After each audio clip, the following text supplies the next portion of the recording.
Hola, qué gusto saludarte. Hoy vamos a ver la parte número 3 de la Primera República Federal y vamos a iniciar con José María Valentín Gómez Farías, séptimo presidente de México, del 1 de abril al 16 de mayo de 1933. Fue hijo de José Antonio Lugardo Gómez de la Vara y de María Josefa Martínez de Villavicencio, ambos criollos de Guadalajara, sustituyendo a Santa Anna en la presidencia de la República por 4 ocasiones.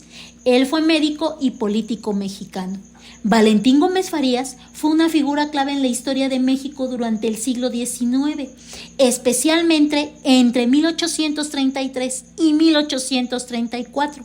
Durante este periodo alternó la presidencia con Antonio López de Santa Anna, un político y militar que también tendría un papel protagónico en la historia del país.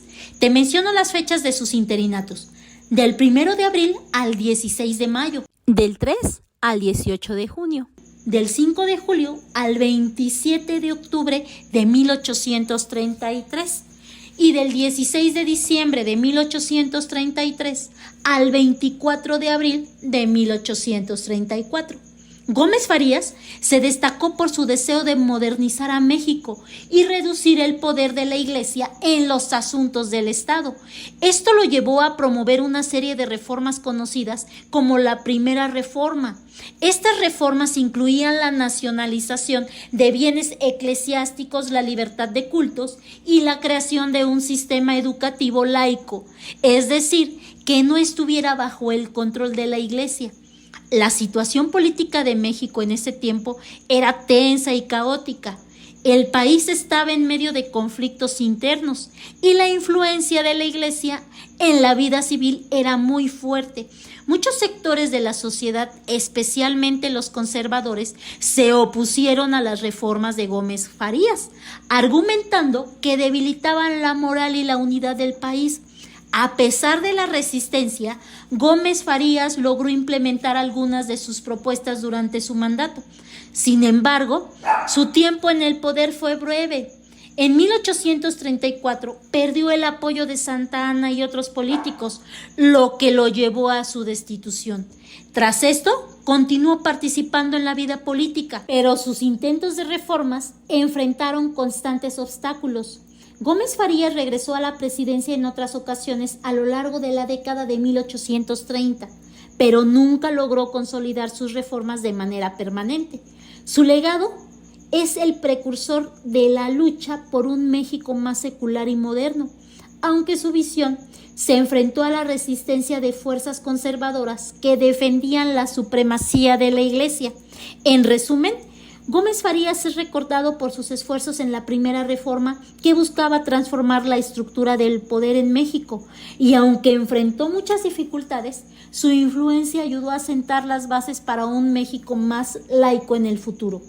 Posteriormente, en la etapa que le corresponde, mencionaremos otras aportaciones de Valentín Gómez Farías. Ahora sigamos con Antonio de Padua, María Severino López de Santa Anna y Pérez de Lebrón, que nació en Jalapa el 21 de febrero de 1794 y falleció el 21 de junio de 1876 en la Ciudad de México, conocido como Antonio López de Santa Anna, octavo presidente durante el periodo que comprendió el 16 de mayo al 3 de junio de 1833. Presidente electo, se presenta en la capital para iniciar formalmente la presidencia. Antonio López de Santa Anna tuvo un papel muy importante en México durante el periodo del 16 de mayo al 3 de junio de 1833. En ese tiempo se le conocía por su estilo autoritario y decisiones polémicas. Durante esos días, Santa Anna tomó varias acciones que marcaron el rumbo del país. Una de sus principales aportaciones fue la promoción de una política más centralista, lo que significaba que quería que el gobierno tuviera más control sobre los estados. Esto generó tensiones, ya que muchos querían más autonomía para sus regiones. Además, en este periodo, Santa Anna enfrentó desafíos económicos y sociales. Trató de implementar algunas reformas para mejorar la situación del país, aunque sus métodos a menudo eran criticados por ser autoritarios. Su enfoque polarizó a la opinión pública y causó descontento entre diversos sectores. En resumen, durante esos días Santa Anna buscó consolidar el poder y promover un gobierno más centralizado, pero sus decisiones generaron controversia y oposición, marcando el inicio de un periodo inestable en la política mexicana.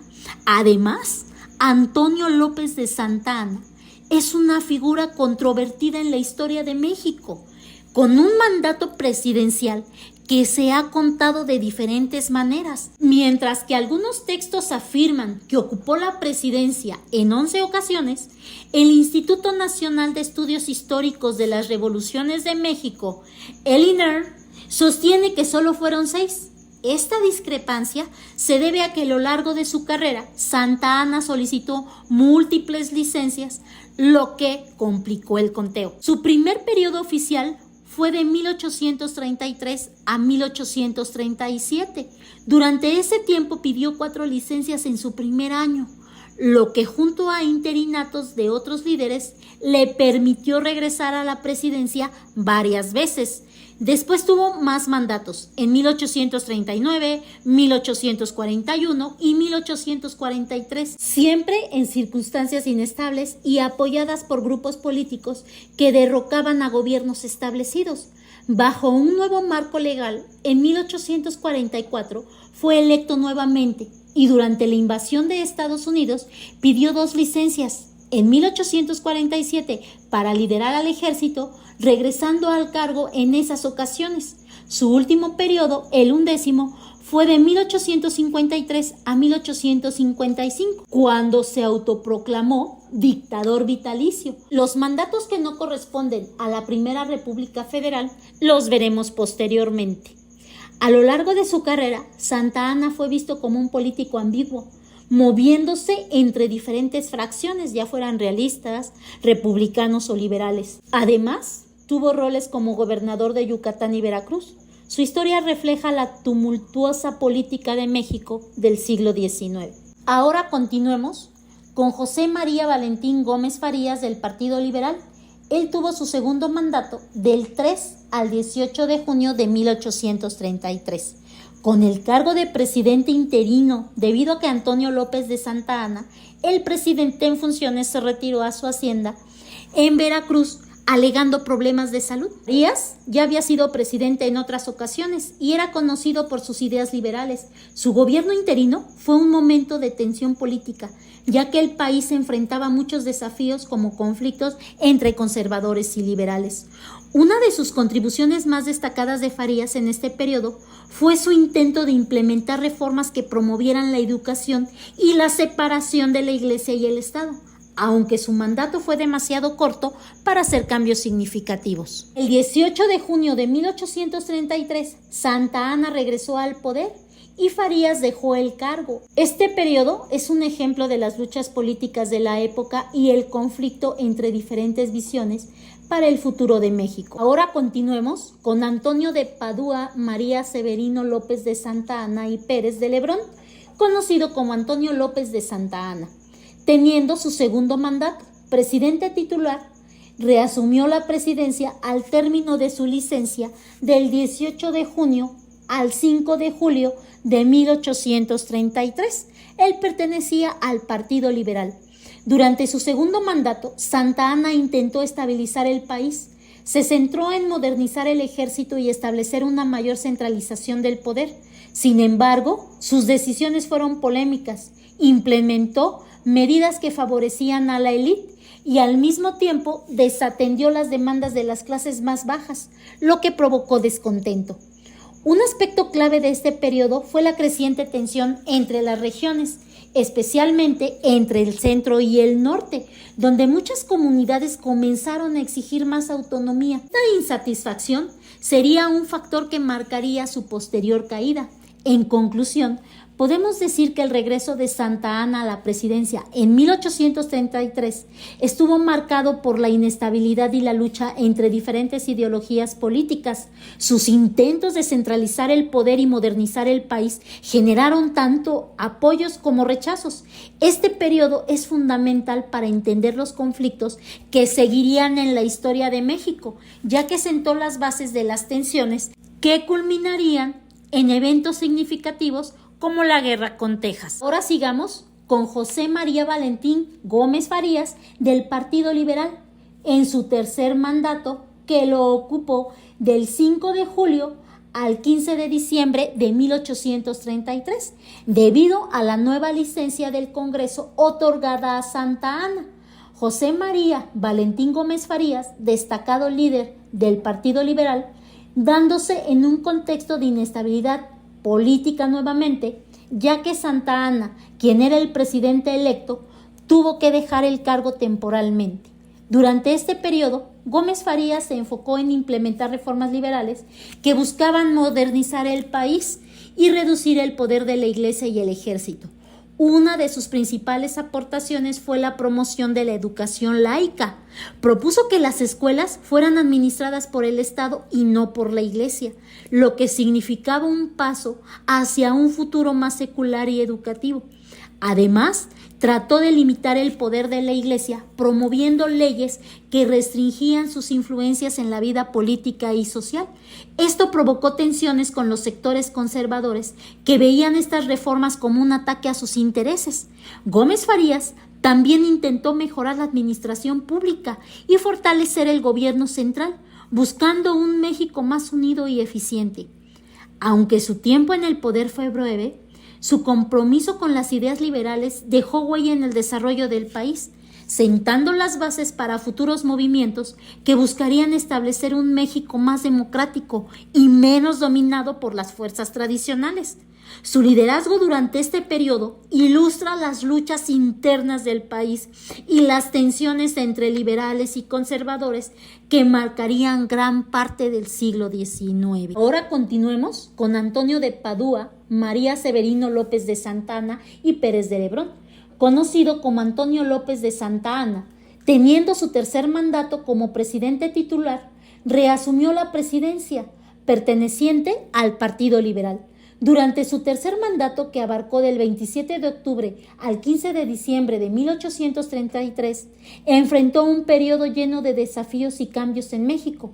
Este corto tiempo en el poder se desarrolló en un contexto político convulso, caracterizado por la lucha entre liberales y conservadores, así como las tensiones internas del país. Durante su breve mandato, Santa Anna intentó implementar algunas reformas administrativas, aunque su enfoque se centró más en mantener el control que en desarrollar políticas significativas. Se propuso fortalecer la burocracia y mejorar la recaudación de impuestos, medidas necesarias para afrontar la situación económica del país. Sin embargo, Santa Anna tuvo que enfrentarse a problemas de salud que afectaron su capacidad para gobernar. Y en diciembre de 1833, tan solo con un par de meses en el cargo, este cambio abrupto generó incertidumbre y continuó la inestabilidad política que caracterizaba a México en ese entonces. Aunque sus esfuerzos fueron limitados, hubo una creciente preocupación por la educación. Durante este periodo, Santa Anna y su gobierno reconocieron la necesidad de reformas educativas, un paso importante para el desarrollo de una nación más moderna y democrática. En el ámbito internacional, Santa Anna enfrentó las relaciones tensas con Estados Unidos, un tema recurrente en la historia mexicana. Su breve mandato no tuvo un impacto significativo en la política exterior, pero sentó las bases para futuros conflictos, contribuyendo a moldear un país en búsqueda de su identidad y estabilidad.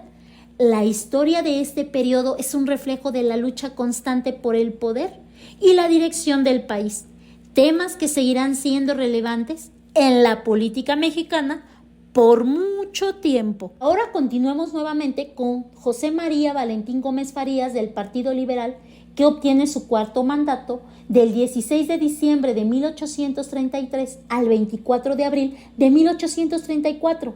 Lo asume dado a la cuarta licencia otorgada a Santa Anna, en el cual culminan las primeras reformas liberales del país. Sin embargo, su gobierno enfrentó una fuerte oposición de los sectores conservadores que se oponían a estos cambios.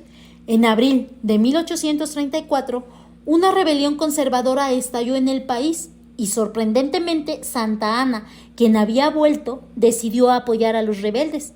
Esto llevó a la deposición, lo que significó que Gómez Farías fue sacado del poder por fuerzas que se oponían a sus políticas liberales, así que Gómez Farías, quien se vio obligado a marchar al exilio para escapar de la situación política. Este periodo es significativo en la historia de México, ya que marca un intento importante por establecer un gobierno más progresista, aunque también ilustra las tensiones entre los liberales y conservadores que continuarían influyendo en la política del país en los años siguientes. Ahora sigamos nuevamente con Antonio de Padua María Severino López de Santa Anna y Pérez de Lebrón, conocido como Antonio López de Santa Anna, teniendo su cuarto mandato como presidente titular del 24 de abril de 1834 al 28 de enero de 1835. Durante su cuarto mandato realizó varias aportaciones y decisiones importantes en México. Aunque su gobierno fue marcado por la controversia y la inestabilidad, algunas de las acciones más relevantes incluyen que impulsó un sistema de gobierno centralista, debilitando a los estados y concentrando el poder en la figura presidencial. Esto generó tensiones con los sectores federalistas que abogaban por un sistema más descentralizado. Se llevaron a cabo cambios en la administración pública, aunque muchas veces estas reformas eran más bien para consolidar su propio poder que para mejorar la gobernanza, ya que algunas instituciones que eran claves para el funcionamiento del gobierno federal y estatal fueron debilitadas y disueltas, lo que resultó en una administración menos eficiente y más caótica. Santa Anna hacía nombramientos basados en lealtades personales en lugar de méritos o capacidades. Esto llevó a que muchos funcionarios fueran incapaces de cumplir adecuadamente sus responsabilidades. Se promovieron proyectos para mejorar las comunicaciones y el transporte, aunque muchos de estos esfuerzos no fueron bien recibidos o implementados eficazmente. Las reformas y el estilo de gobierno de Santa Anna generaron un creciente descontento entre la población, que se sentía cada vez más marginada de las decisiones políticas y económicas. Esto contribuyó a un clima de inestabilidad que eventualmente estalló en revueltas y conflictos. Durante este periodo se presentaron confrontaciones con grupos insurgentes y opositores, lo que llevó a un aumento en la militarización del gobierno.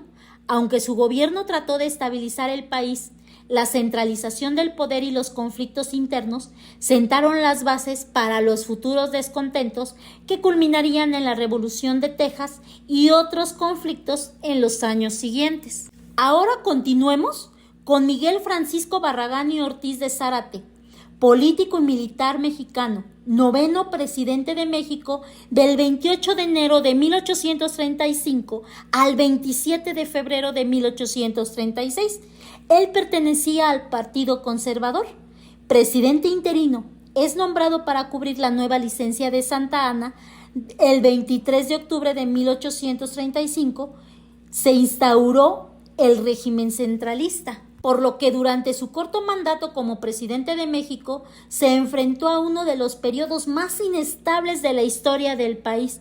Con un México dividido entre liberales y conservadores, Barragán tenía como principal objetivo establecer un orden en medio del caos político que asolaba a la nación, donde Barragán comprendió que era fundamental fortalecer el gobierno central para poder controlar a los caudillos locales, quienes desafiaban a la autoridad del gobierno. Su mantra, un país desunido no puede prosperar, por lo que reflejaba su intención de unir a un país fracturado. Durante su mandato se implementaron reformas destinadas a hacer la administración pública más eficiente y transparente, buscando reducir la corrupción que había minado la confianza de los ciudadanos en las instituciones. Aunque Barragán promovió leyes que regulaban la vida política y social, Muchas de ellas favorecieron más a los intereses de los conservadores que a las verdaderas necesidades del pueblo. Su enfoque también se centró en mejorar las fuerzas armadas, consciente de que un ejército fuerte era vital para mantener el control en un país marcado por constantes levantamientos. La seguridad de la nación es prioridad, repetía en sus discursos, subrayando su compromiso con la estabilidad. Además, su gobierno tuvo que lidiar con crecientes tensiones con Estados Unidos y otras naciones. A pesar de las dificultades en el panorama internacional, Barragán trabajó para mantener relaciones diplomáticas estables, entendiendo que el futuro de México dependía también de su habilidad para navegar en un entorno complicado. Sin embargo, su presidencia fue corta y estuvo llena de retos. Barragán, gravemente enfermo, renunció al cargo días antes de fallecer, dejando un legado de esfuerzo por establecer un gobierno más centralizado y eficiente en un momento crítico de la historia de México. Su intento de unir y fortalecer se recuerda como un esfuerzo significativo.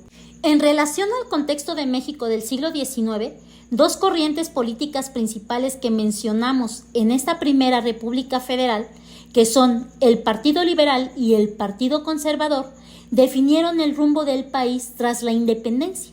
Esta polarización ideológica no solo marcó la política interna, sino que también fue influenciada por factores externos, incluyendo intervenciones extranjeras.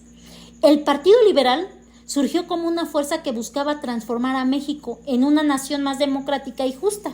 Sus ideales incluían la separación de la Iglesia y el Estado, la promoción de derechos individuales y la limitación del poder central.